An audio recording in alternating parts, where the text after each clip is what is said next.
Friends, इस video में हम लोग पीआरएस से कुछ आगे के प्रॉब्लम देखने वाले। ओके, तो हम लोग पहले स्टार्ट करेंगे एक होमवर्क प्रॉब्लम से।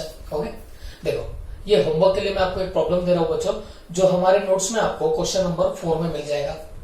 आप पूछेंगे सर अगर मान लीजिए जिसके पास नोट्स ना हो उसका क्या है, तो सीधी सी बात है, उनके लिए मैंने यहाँ पे एक प्रॉब्लम नोट डाउन करके रखा हुआ है। ठीक है, देखो ये मॉड्यूल में क्वेश्चन पहले हुआ करता था, लेकिन इंस्टीट्यूट ने जो अभी अभी मॉड्यूल्स अपडेट किए हुए हैं तो उसमें ये क्वेश्चन अभी नहीं दिख रहा है। ओके, पहले इंस्टीट्यूट के मटेरियल में ये क्वेश्चन हुआ करता था, अब वहां पे दिखाई नहीं दे रहा है। ठीक है, तो सिंपली स्पीकिंग अपने पास में क्वेश्चन है, ये आपके लिए होमवर्क रहेगा। ओके, चलो तो बच्चों वैसे तो होमवर्क के लिए डिस्कशन करना जरूरी नहीं होता, बट फिर भी मैं ये आपको डिस्कस करके बता दूंगा। इसके हम लोग क्या देख लेंगे, सारे एडजस्टमेंट और कैसे कैसे सॉल्व करना है कैसे नहीं, वो आप लोग यहाँ पे डिस्कस कर लोगे। ठीक है, चलो फास्ट देखते हैं क्या बोला गया। सबसे पहले on 31 March 2017 the passbook of a trader showed a credit balance of 15,65,000। एक बात पे फोकस करना, पहली बात तो आपको पासबुक का बैलेंस दिया गया और वो भी क्रेडिट बैलेंस दिया गया।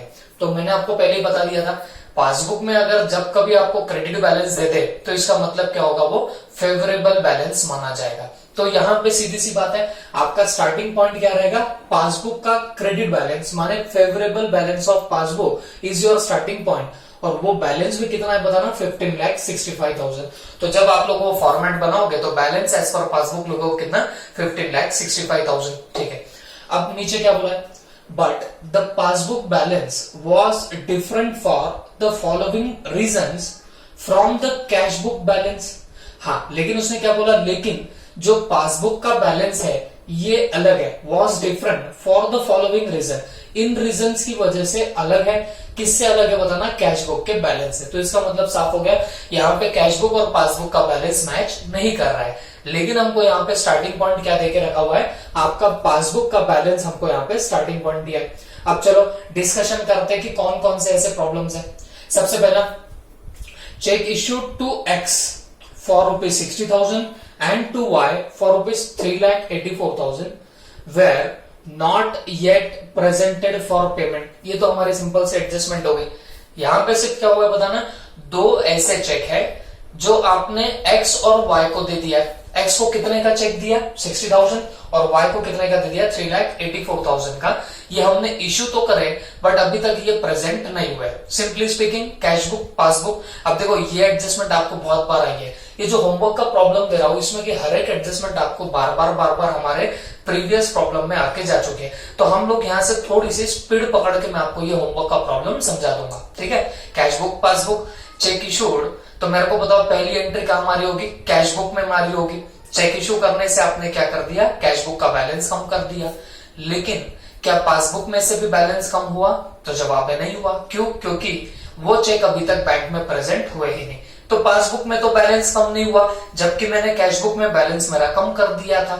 What is my starting point, passbook is my starting point. तो ये पासबुक में ऐसा क्या करो जिससे ये दोनों बैलेंस मैच हो जाए, तो इसको जब मैं लेस करूंगा तो जाके ये दोनों भी बैलेंसेस मैच हो जाएंगे। लेकिन लेस कितना करना पड़ेगा, इन दोनों की टोटल 60,000 और 3,84,000, दैट कम्स टू 4,44,000।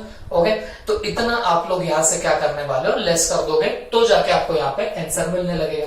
ओके, तो ये हुआ पहले का डिस्कशन। सेकंड क्या है, bank charge ₹350 for bank charges and Z directly deposited. तो इसका मतलब ये हो गया कि ये एंड के आगे एक अलग एडजस्टमेंट है। पहले इस एडजस्टमेंट के बारे में बात करते हैं। Bank charged ₹350 for bank charges. तो सिंपली क्या हुआ है, बैंक ने आपके चार्जेस काटे कितने, 350। तो बैंक ने बैलेंस कम कर दिया, पासबुक में बैलेंस कम हो गया, बट हमको वो पता चला ही नहीं होगा, इसी की वजह से डिफरेंस अराइज हो रहा है। तो what is your starting point, passbook is my starting point. तो पासबुक में मैं ऐसा क्या करूं जिससे दोनों बैलेंस मैच हो जाए, तो पासबुक में मैं जब ऐड करूंगा तो जाके दोनों भी बैलेंसेस मैच होंगे। तो सिंपली इसकी अगर बात करूं, ये बैंक चार्ज 350 का, तो ये क्या होने वाला है, ऐड होगा। फिर उसके बाद and Z directly deposited 1816 into the bank account which were not entered in cash book। तो इसका मतलब क्या हो गया, Z ने क्या किया, डायरेक्टली बैंक में पैसे जमा कर दिए जो हमारे कैश बुक में रिकॉर्ड नहीं हुए। कैश बुक पासबुक जेड अगर डायरेक्टली पैसे जमा कर दे तो आपको नहीं लगता कि पासबुक में पहले एंट्री हुई होंगी, है ना? उसने बैंक में डायरेक्टली पैसे जमा कर दिए, डिपॉजिट कर दिए, तो आपके पासबुक का बैलेंस बढ़ गया, बट ये अभी तक कैश बुक में तो रिकॉर्ड हुआ ही नहीं, तो यहाँ पे डिफरेंस अराइज होने लग गया।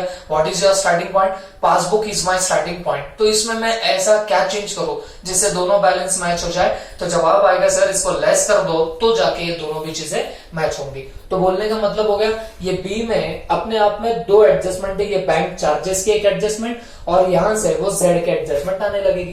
क्लियर? ओके, फिर उसके नीचे 2 checks, one from A for rupees 5,15,000 and another from B for rupees 12,500 were collected in the first week of April 2017. Underline collected. Okay, collected हुए कब? In the first week of April 2017, although they were banked on 25th March 2017. आप एक बात ध्यान रखो, आप BRS कब का बना रहे हो? 31 मार्च 17 का। तो अब ये क्या बोला गया है कि 2 चेक थे, वो 2 चेक जो थे तो बच्चों वो आपने क्या करके रखे हुए? वो बैंक तो करके रखे हुए। बैंक का मतलब होता है डिपॉजिट करना, तो हमने बैंक कब किया? 25 मार्च 2017 को हमने बैंक किया।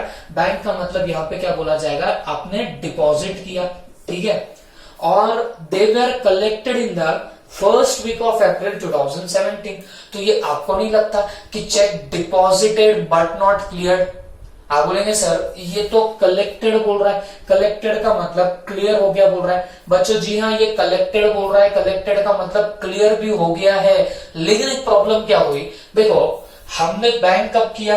हमने बैंक किया था 25 मार्च को, बीच में आता है 31 मार्च और उसके बाद में आता है आपका अप्रैल, और ये कब आपका बैंक हुआ है? अप्रैल 2017 में। अब एक बात समझो, आप बीआरएस इस पर्टिकुलर टाइम पे बना रहे हो, ठीक है? तो जो आपने चेक बैंक किए, बैंक माने यहाँ पे क्या बोलेंगे? डिपॉजिट किए, वो क्लियर तो हुए, वो कलेक्ट तो हुए, लेकिन कब हुए जाके? वो अप्रैल 2017 में। लेकिन मेरे को एक बात बताना, 31 मार्च को क्या वो चेक क्लियर हुए? तो जवाब आएगा 31 मार्च को तो वो क्लियर हुए ही नहीं। तो बात तो वही हो गई ना बच्चों, ये एडजस्टमेंट तो अपनी वो यूजुअल एडजस्टमेंट बन गई। कौन सी?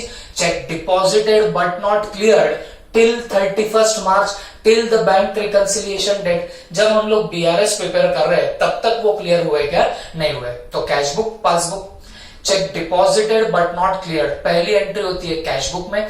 कैश बुक में हमने बैलेंस बढ़ाया होगा, पासबुक में बढ़ाया क्या? नहीं। What is your starting point? Passbook is my starting point. तो मैं क्या करूं जिससे दोनों बैलेंस मैच हो जाए? ऐड करूंगा तो जाके ये दोनों भी बैलेंसेस यहाँ पे मैच होने लग जाएंगे। Is that clear? तो ये हुई आपकी 3rd नंबर की एडजस्टमेंट, सी वाले एडजस्टमेंट। क्लियर? और last, interest allowed by bank ₹4,500। जब भी अलाउड मतलब जब भी अलाउड लिख के आया, इसका मतलब interest given by the bank. इसका मतलब क्या होगा? Interest given by the bank. तो मुझे एक बात बताओ, interest allowed by bank, bank ने तो दे दिया इंटरेस्ट, हमको पता चला क्या? नहीं। तो हमने कैश बुक में तो कोई एंट्री मारी ही नहीं होगी, ठीक है? ये देखो, ये डिफरेंसेस के पॉइंट है ना, तो डिफरेंस तभी होगा जब आपने रिकॉर्ड नहीं किया होगा। क्योंकि हमने क्या बोला, देखो क्वेश्चन के स्टार्ट में, because of the following reason cash book passbook match नहीं हो रही। तो ये ऐसे रीजंस है जिसकी वजह से वो मैच नहीं हो रही है। तो इंटरेस्ट अलाउड बाय बैंक, बस इतना लिखा है। इसका मतलब पासबुक में हमारा बैलेंस तो बढ़ गया। इंटरेस्ट अगर बैंक दे रही है तो बैंक को तो पता ही होगा ना, तो उसने पासबुक में तो बैलेंस बढ़ा दिया, बट हमने शायद रिकॉर्ड नहीं किया होगा, इसी के लिए तो डिफरेंस अराइज हो रहा होगा। आप बोलेंगे सर लिखा तो नहीं है, हमने रिकॉर्ड नहीं किया, बट बच्चों सोचने की बात है ना, ये रीजंस ऑफ डिफरेंस है। ये ए से लेकर डी तक जो भी आ रहा है, ये रीजंस फॉर डिफरेंस है। तो ये इंटरेस्ट अलाउड बाय बैंक भी तो रीजन ऑफ डिफरेंस हो गया। तो सीधी सी बात है, बैंक में रिकॉर्ड कर दिया होगा, हमने कैश बुक में रिकॉर्ड नहीं किया, इसी की वजह से यहाँ पे डिफरेंस अराइज हो रहा है। देखो, इंटरेस्ट क्रेडिटेड या इंटरेस्ट अलाउड बाय बैंक, तो बैंक में बैलेंस बढ़ा, कैश बुक में बढ़ा क्या? नहीं। स्टार्टिंग पॉइंट क्या है? Passbook is my starting point. तो पासबुक में मैं लेस करूंगा तो जाके ये दोनों भी बैलेंसेस आपके मैच होने लगेंगे। तो ये भी हमारी एडजस्टमेंट जाके कंप्लीट होती है, ठीक है? तो this is your homework problem. तो आपको ये प्रॉब्लम सॉल्व करना है और मुझे फटाफट ये प्रॉब्लम का आंसर सोल्यूशन मुझे भेजना पड़ेगा। ठीक है, सिंपल सा प्रॉब्लम है। ये पहले हुआ करता था हमारे मॉड्यूल में, लेकिन अभी अभी जो इन्होंने मॉड्यूल अपडेट किया हुआ है तो उसमें ये क्वेश्चन नहीं है। ठीक है, चल फटाफट इसको नोट कर लेना। जिनके पास नोट्स होंगे तो नोट्स में तो डायरेक्टली ये आपको मिल जाएगा क्वेश्चन नंबर 4, और जिनके पास में नहीं है वो लोग यहां से देख सकते हैं। ठीक है,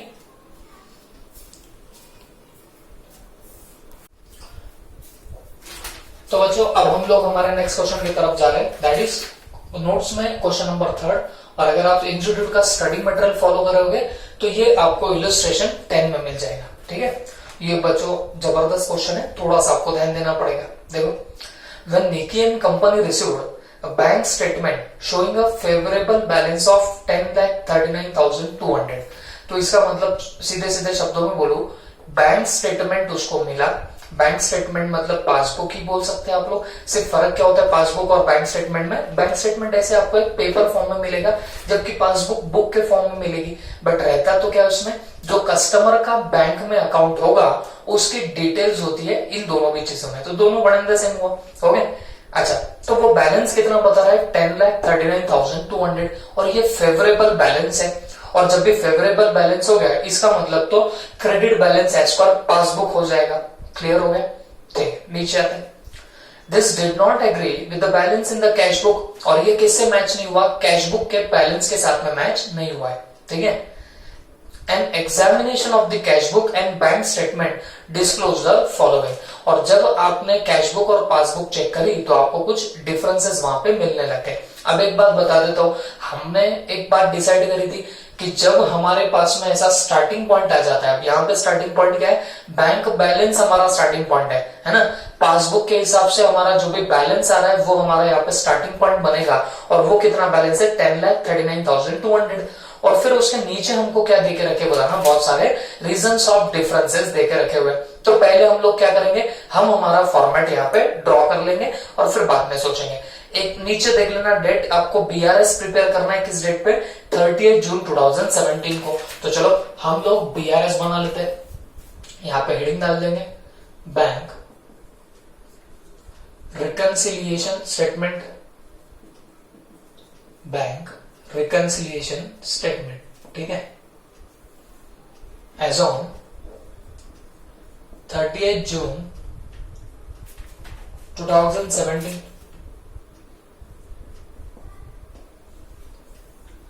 अब ये देखो, ये बना मेरा पूरा format. Okay, this is the format in front of you. कोई खास बात नहीं थी, हमने क्या कर दिया, बस वही अपना जो नॉर्मल घिसा पिटा फॉर्मेट है वो ड्रॉ कर लिया। फिर पर्टिकुलर्स, रुपीस एंड रुपीस। ठीक है, सबसे पहले यहाँ पे A, balance as per passbook, balance as per passbook, ये हमारा स्टार्टिंग पॉइंट है ना। बैंक स्टेटमेंट में बैलेंस दिया है, तो बैंक स्टेटमेंट और बैंक पासबुक दोनों वन एंड द सेम हुआ है ना। फर्क सिर्फ पेपर का, ये पेपर फॉर्म में होगा, वो बुक के फॉर्मेट में होगा। कितना है बताना, 10,39,200। तो आउटर कॉलम में लिखेंगे 10,39,200। ठीक है, अब बी में कुछ चीजें आपकी यहाँ पे ऐड होने वाली है, तो कुछ चीजें आपकी यहाँ पे लेस होने वाली है। ठीक है, तो इस तरह से हमने क्या कर दिया, यहाँ पे ये सारा कुछ कर दिया। अब और थोड़ा सा लगा तो नीचे डाल देता हूं। अब बच्चों, अब मुझे लगता है हम लोग एक एक करके जो एडजस्टमेंट्स आ रही है तो उसके हिसाब से हम लोग सोचने लग जाएंगे। ठीक है, सबसे पहले adjustment, a deposit of 3,09,200 paid on 29th June 2017 had not been credited by bank until 1st July 2017। वापिस से रीड करता हूं क्वेश्चन, आराम से सुन लो। अ डिपॉजिट ऑफ 3,09,200, मतलब हमने एक डिपॉजिट किया कितने का, 3,09,200 का, पेड ऑन 29 जून 2017। और ये हमने कब डाला बैंक में, देखो पेड बोला तो हम डिपॉजिट कर रहे, माने हमने पेड किया बैंक में डाला, कब डाला, 29 जून 2017 को डाला। Had not been credited by bank, देखो बैंक में क्रेडिट होना मतलब बैंक में बैलेंस बढ़ना। अब हमने बैंक में डिपॉजिट किए पैसे कब किए, 29 जून को, but had not been credited by bank, लेकिन बैंक ने क्रेडिट नहीं किया अंटिल 1 जुलाई 2017।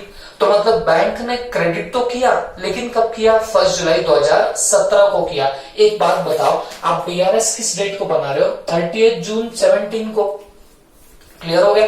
तो मतलब ये जो आपने डिपॉजिट किया 3,09,200 का, जो किया था 29 जून को, मतलब बीआरएस बनाने के एक दिन पहले आपने डिपॉजिट किया, और वो क्रेडिट तो हुआ बैंक में, लेकिन कब जाके क्रेडिट हुआ? 1 जुलाई को क्रेडिट हुआ। अब मुझे एक बात बताओ, हम बीआरएस अगर बना रहे 30 जून को, तो 30 जून को क्या पोजीशन है? हमने डिपॉजिट तो किया, बट बैंक ने अभी तक क्रेडिट नहीं किया, यही पोजीशन आएगी। क्लियर हो गई बात सबको? तो ये हुई आपकी पहली एडजस्टमेंट। चलो अब इफेक्ट देने की बात करते हैं। Cash book, passbook. सिंपली आपने डिपॉजिट किया हुआ है, तो आपने कैश बुक में तो एंट्री पास कर दी होगी, कैश बुक में तो आपने बैलेंस बढ़ा दिया होगा। ओके, लेकिन पासबुक में अभी तक बैलेंस नहीं बढ़ा। देखो, पासबुक में भी क्रेडिट हुआ, लेकिन कब हुआ? 1 जुलाई को। लेकिन हम बीआरएस तो 30 जून को बना रहे, तो 30 जून को तो ये बैलेंस बढ़ा नहीं था। क्लियर हो गया सबको? तो कैश बुक में बैलेंस बढ़ा डिपॉजिट करने से, पासबुक में तो बैलेंस अभी तक बढ़ा ही नहीं। What is your starting point? Passbook is my starting point. तो ये पासबुक के हाथ में मैं ऐसा क्या करूं जिससे दोनों बैलेंस मैच हो जाए? आप बोलेंगे सर इसमें ऐड कर दो, तो दोनों जाके बैलेंसेस आपके मैच होने लगेंगे। मैं फटाफट क्विकली आपको बता देता हूं कि हमने क्या देखा इसमें। देखो, हमने डिपॉजिट किया था 29 जून को, तो हमने कैश बुक में तो बैलेंस बढ़ा दिया था, बट ये पैसे अभी तक बैंक में क्रेडिट हुए नहीं। कब तक क्रेडिट नहीं हुए? 1 जुलाई तक क्रेडिट नहीं हुए। तो इसका मतलब बैंक ने बैलेंस बढ़ाया ही नहीं। कब तक नहीं बढ़ाया? 1 जुलाई तक नहीं बढ़ाया। तो 1 जुलाई तक तो बैलेंस आपका बढ़ा ही नहीं था, तो दोनों में डिफरेंस खड़ा हो गया। तुम्हारा स्टार्टिंग पॉइंट क्या है? Passbook is my starting point. तो इस हाथ में मैं ऐसा क्या करूं जिससे दोनों बैलेंस मैच हो जाए? मैं ऐड करूंगा, तो जाके मेरे दोनों भी बैलेंसेस यहाँ पे मैच होने लग जाएंगे। क्लियर हो गया? तो हम लोग यहाँ पे फर्स्ट नंबर पे डाल देंगे amount deposited in bank into the bank but not credited till 1 जुलाई 17। तो 1 जुलाई 17 तक ये क्रेडिट हुआ ही नहीं। तो ये कितनी अमाउंट है? 3,09,200 की अमाउंट है। ओके, 3,09,200। ये हुई हमारी पहली एडजस्टमेंट। चलो आगे चलो। On 30th March 2017 the company had entered into hire purchase agreement. आराम से पढ़ दो। 30 मार्च 2017 को, on 30th March 17 the company had entered into hire purchase agreement. तो कंपनी एक हायर परचेस एग्रीमेंट के अंदर एंटर हो गई। ठीक है, देखो आपके तारे जमीन पे ना आए, तो इसके लिए मैं पहले आपको बता देता हूं कि हायर परचेस एग्रीमेंट होता क्या है। देखो सिंपली एक बात बता दो। मान लीजिए मुझे एक मशीन परचेस करनी थी, ओके, बट ये मशीन थी कितने की? 15 लाख की। मशीन कितने की बताना? 15 लाख की। तो मेरे पास में एकदम से 15 लाख रुपए तो है नहीं। तो मैंने क्या किया, मैं इस वेंडर के साथ में, जो भी मशीन बेच रहा होगा, उस वेंडर के साथ में मैं एग्रीमेंट करता हूं। कौन सा एग्रीमेंट करता हूं? हायर परचेस का एग्रीमेंट करता हूं। ओके, तो इस एग्रीमेंट के तहत क्या होगा? इस एग्रीमेंट के तहत ये जो 15 लाख की मशीन होगी, तो लेट्स से वो बंदा मुझे, लेट्स से 16 लाख या मान लीजिए 20 लाख में वो बंदा मुझे देने लग जाएगा। ओके, उसकी मर्जी। या मैं यहाँ पे ले लेता हूँ 18 लाख में मुझे देने लगेगा। मैं नॉर्मली परचेस करूं तो बंदा मुझे 15 लाख में देगा, बट मैं हायर परचेस एग्रीमेंट में परचेस करूं तो मेरे को 18 लाख में देगा। आप बोलेंगे सर बावले हो गए क्या? आप काय को हायर परचेस एग्रीमेंट में जा रहे हो? वो तो 18 लाख में आपको मशीन चिपका देगा, इससे तो अच्छा 15 लाख में परचेस कर लो। तो बेटा प्रॉब्लम है ना, मेरे पास में अगर मेरे जेब में बहुत सारा माल है, मेरे जेब में कैश बहुत सारी है, तो मैं जाके सीधे सीधे उससे कैश बेसिस में परचेस कर लूंगा। 15 लाख रुपए दो, मशीन घर पे लेके आओ। लेकिन अगर मेरे जेब में पैसा नहीं है, मेरे पास में आज पैसा नहीं है, तो मैं क्या करूंगा? मैं हायर परचेस एग्रीमेंट में एंटर करूंगा, जिससे क्या होगा? ये मशीन तो मुझे आज मिल जाएगी, लेकिन मैं क्या करूंगा? ये जो 18 लाख रुपीस है, ये उसको इंस्टॉलमेंट में पे करूंगा। लेट्स से 3 लाख रुपए पर मंथ, हो गए ₹3 लाख पर मंथ। मतलब मैं हर महीने को उसको 3-3 लाख रुपए देता जाऊंगा, तो 6 महीने में मैटर रफा दफा। हो गए, और सीधी सी बात अब आपको समझ में भी आया होगा, नॉर्मली अगर मैं कैश में परचेस करूं, सिंगल टाइम पेमेंट कर दूं तो मेरे को कितने में दे देगा, 15 लाख में मशीन दे देगा।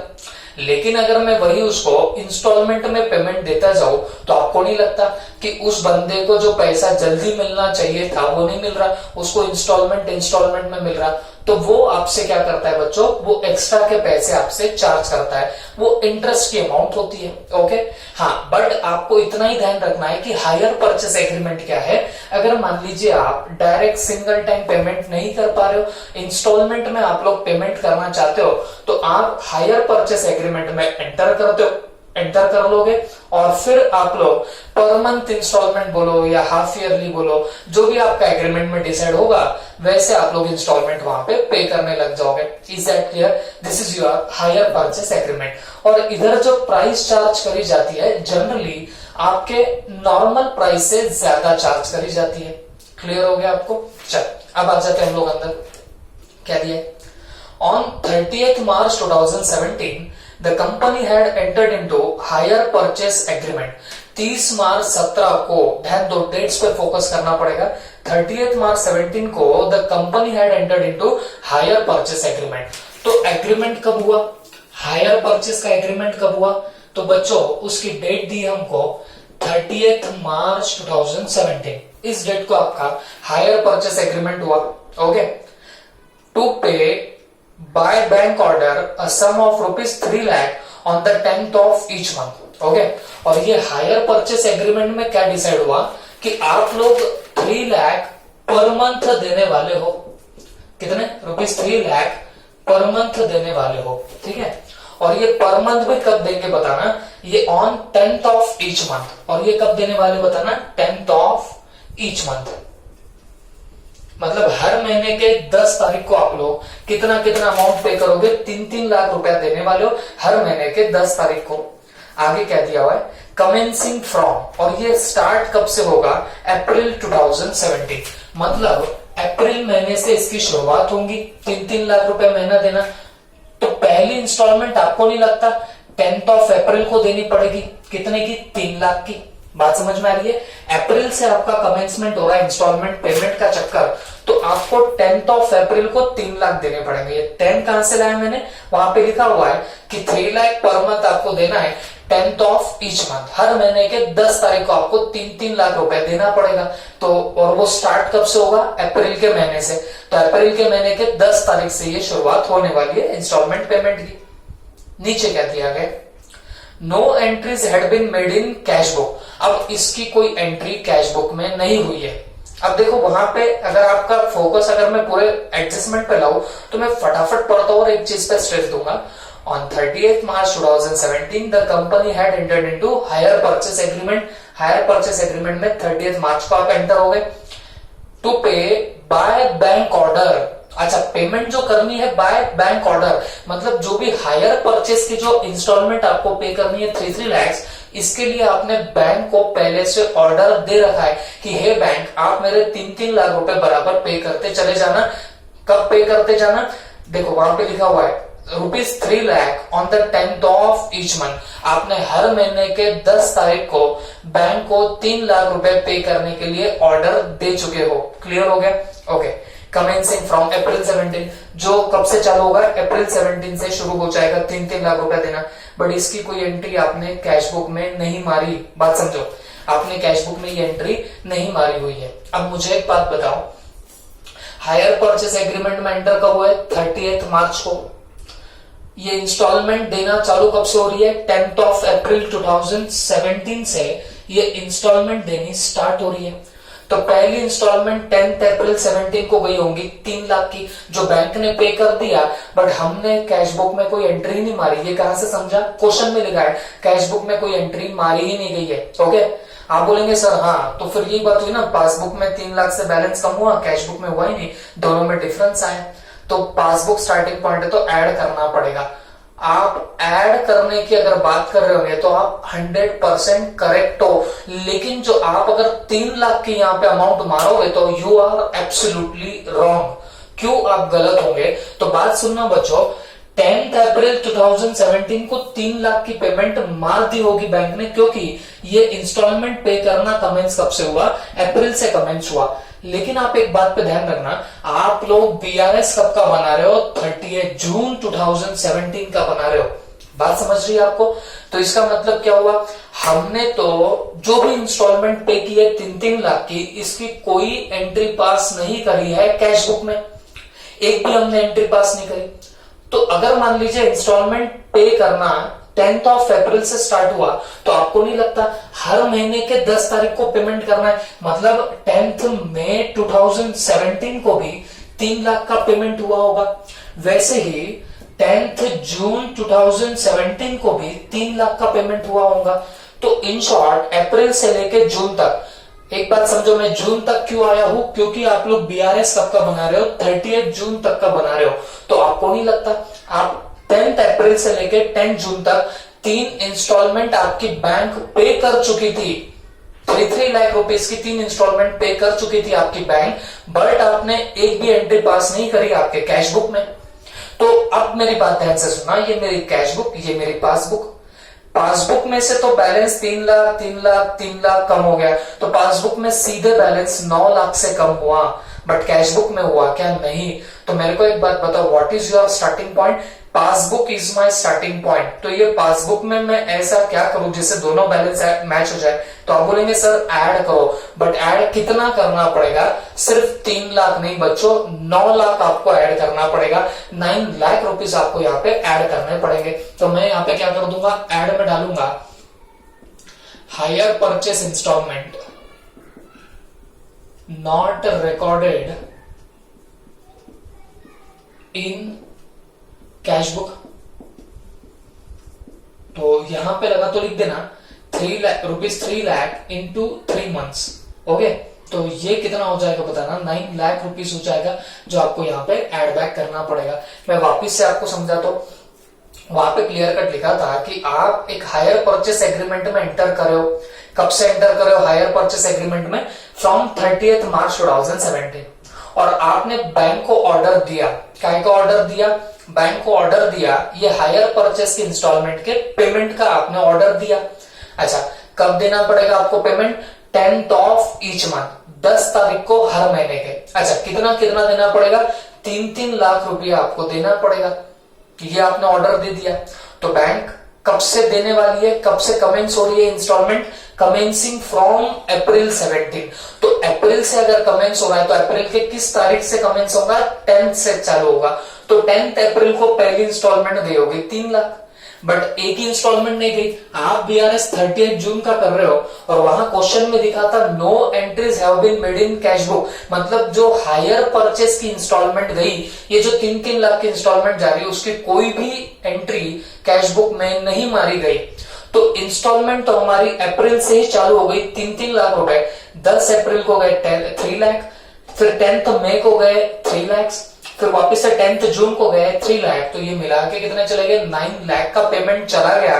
तो हमारी पासबुक धड़ाम से नीचे आ गई, 9 लाख से नीचे आ गई। कैश बुक आई क्या? नहीं। What is your starting point here? Passbook is my starting point. तो पासबुक में मैं ऐसा क्या करूं जिससे दोनों बैलेंस मैच हो जाए? तो मुझे ऐड करना पड़ेगा 9 लाख, तो जाके ये दोनों भी बैलेंसेस यहाँ पे मैच होंगे। एंड अकॉर्डिंगली आप देख रहे होंगे, तो मैंने क्या कर दिया, ये देखो 9 लाख रुपीज यहाँ पे एड बैक कर डाले। क्लियर हो गया सबको? चलो आगे बढ़ते। A customer of the firm who received a cash discount of 4% on his account of rupees 4 lakh। वापिस से पढ़ दो।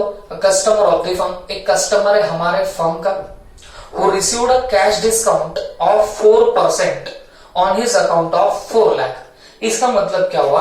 एक कस्टमर है, तो मुझे एक बात बताओ, अगर कस्टमर होगा तो हमने उसको पैसे देने चाहिए या उससे हमको पैसे आने चाहिए? तो जवाब आएगा उस बंदे से हमको पैसे आने चाहिए। तो डिस्काउंट हम उसको देंगे या वो हमको देगा? तो सीधी सी बात है, हम उसको देंगे। क्लियर है? वो जब हमको पैसे देने लगेगा तो हम उसको डिस्काउंट दे रहे। कितने का डिस्काउंट दे रहे? 4% का on his account of rupees 4 lakh. मतलब उस बंदे से हमको आने थे 4 लाख, डिस्काउंट कितना आएगा? 4%। तो मेरे को पता ना 4 लाख पे हम लोग अगर 4% निकाले तो ये कितना आएगा बताना? 16,000 का डिस्काउंट आएगा। ठीक है, अब इसमें प्रॉब्लम क्या हुई है एक बार समझ के लेना।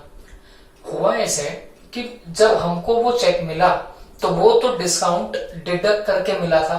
तो इसका मतलब क्या हुआ, सामने वाले ने जब हमको दिया वो 4 लाख का दिया होगा या 4 लाख माइनस 16,000 का दिया होगा। तो सिंपली स्पीकिंग 4 लाख माइनस 16,000 का उसने उस कस्टमर ने हमको चेक दिया, माने 3,84,000 का दिया। लेकिन हमारे कैशियर ने क्या किया, 3,84,000 का जब चेक मिला तो उसने गलती से कैश बुक में एंट्री मार दी कितने की, 4 लाख की, क्योंकि वहां पे क्या लिखा हुआ है, उसने ग्रॉस अमाउंट पे बैंक स्टेटमेंट में एंट्री मारी। तो अगर मैं सीधा सीधा देखूं तो हमको चेक मिला 3,84,000 का, तो हमारे कैशियर ने बैलेंस तो बढ़ाया, बट कितने से बैलेंस बढ़ा दिया, 4 लाख से, जबकि चेक कितने का मिला था, 384 का। तो बैलेंस बढ़ना चाहिए था 384, बट बढ़ा कितना, 4 लाख का। बट मेरे पासबुक में ऐसा कुछ होगा क्या, जवाब है जी नहीं। क्यों, पासबुक में जितने का चेक डिपॉजिट करोगे उतने का ही बैलेंस बढ़ेगा। तो देखो पासबुक में जो बैलेंस बढ़ा वो कितने का बढ़ा, 3,84,000 का बढ़ा, जबकि कैश बुक में तो 4 लाख का बढ़ गया।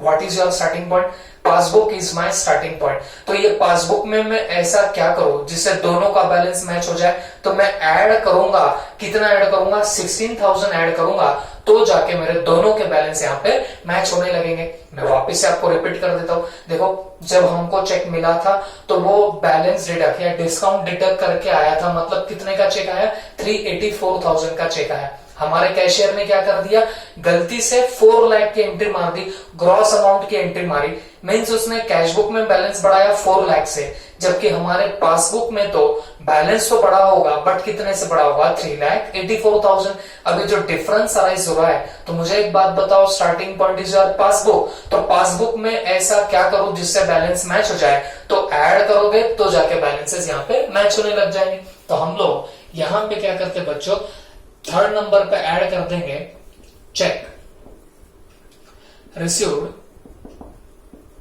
After deducting discount,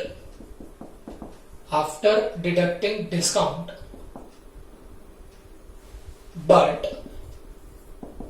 recorded on gross amount, ठीक है। तो मुझे एक बात बताओ, यहां सिर्फ आप कितनी अमाउंट लोगे, यहां पे सिर्फ आपको 16,000 का फिगर लेना पड़ेगा, ओके। यहां पे सिर्फ आपको कितना लेना पड़ेगा, 16,000, क्योंकि मेनली डिफरेंस जो आपका आ रहा है वो सिर्फ ये डिस्काउंट का यहाँ पे आने लग जाएगा। क्लियर हो गया, चलो आगे बढ़ते हैं हम लोग। नेक्स्ट क्या दिया गया यहाँ पे, bank charges amounting to 3,000 had not been entered in cash book, मतलब बैंक चार्जेस है 3,000 के जो कैश बुक में एंटर नहीं हुए। ये तो बड़ी सिंपल से एडजस्टमेंट है, ये मेरी कैश बुक, ये मेरी पासबुक, बैंक ने बैंक चार्जेस डिडक्ट किए तो पासबुक में से बैलेंस कम हो गया, बट कैश बुक में से हुआ क्या, नहीं, क्योंकि हमने यहाँ पे तो एंट्री ही नहीं मारी। What is your starting point, passbook is my starting point. तो ये पासबुक के हाथ में ऐसा क्या करो जिससे दोनों बैलेंस मैच हो जाए, तो ऐड करूंगा तो दोनों बैलेंस यहाँ पे मैच होने लग जाएंगे। तो फोर्थ नंबर पे लिखेंगे bank charges not recorded in cash book, कितना है बताना, 3,000 के ये बैंक चार्जेस है, तो हम लोग ये कहां पर डाल देंगे, कैश बुक में डाल देंगे। क्लियर, चलो आगे। On 28th June, a customer of the company directly deposited the amount in bank 4 lakh, but no entry had been made in cash book. मतलब क्या हुआ, एक कोई पर्टिकुलर आपका कस्टमर था जिसने बैंक में डायरेक्टली पैसा डिपॉजिट कर दिया, ठीक है। तो अगर बैंक में डायरेक्टली पैसा डिपॉजिट कर दे तो डेफिनेटली मेरे पासबुक में बैलेंस बढ़ गया होगा, कितने से बढ़ा होगा, जितनी अमाउंट डिपॉजिट करी, बट इसकी कोई एंट्री आपके कैश बुक में नहीं मारी गई है बच्चों। तो मुझे एक बात बताओ, ये तो वही बात हो गई कि पासबुक में बैलेंस बढ़ा बट कैश बुक में बैलेंस नहीं बढ़ा। And now what is your starting point, passbook is my starting point. तो ये पासबुक में मैं ऐसा क्या करूं जिससे दोनों बैलेंस मैच हो जाए, तो मैं लेस करूंगा तो जाके दोनों बैलेंस मैच होने लगेंगे। I am repeating once again, वापिस से बताता हूं मैं आपको, 4 लाख का अमाउंट डिपॉजिट हुआ पासबुक में, जिससे पासबुक का बैलेंस बढ़ा, कैश बुक में कोई एंट्री मारी ही नहीं गई, डिफरेंस आने लग गया। स्टार्टिंग पॉइंट पासबुक है तो हम लोग क्या करेंगे, लेस करेंगे। तो सीधे सीधे लेस में मैं यहां पे डाल दूंगा number 1, amount directly deposited by customer not recorded in cash book. कितनी अमाउंट का है ये? 4 लाख। इनर कॉलम में डाल देंगे 4 लाख। ठीक है, उसके बाद में 11,200 paid into bank had been entered twice in cash book. 11,200 paid into bank had been entered twice in the cash book. तो इसका मतलब क्या हुआ? 11,200 की अमाउंट आपने बैंक में डिपॉजिट कर दी। ठीक है, अब ये बैंक में डिपॉजिट करने से क्या हुआ? आपके बैंक का बैलेंस तो बढ़ जाएगा, लेकिन कितने से बढ़ेगा? 11,200। डेफिनेटली आप अगर 11,200 की अमाउंट डाल रहे हो तो बैंक में बैलेंस भी 11,200 से बढ़ेगा। लेकिन हमारे कैश बुक में गफला हुआ। हमारे कैशियर ने क्या किया? कैशियर ने ये डिपॉजिट की एंट्री 2 बार मारी। तो मतलब उसने कैश बुक में 11,200 से तो बैलेंस बढ़ाया ही बढ़ाया, बट उसके बाद वापस से एक बार बढ़ा दिया। 2 बार एंट्री मारी। तो बच्चों इसका सीधा सा मीनिंग क्या हो गया? पासबुक में तो 11,200 से आपका बैलेंस बढ़ा, बट कैशियर ने क्या किया? 2 बार एंट्री मारी। तो 11,200 प्लस 11,200 मतलब 2 बार उसने क्या कर दिया? बैलेंस बढ़ा दिया।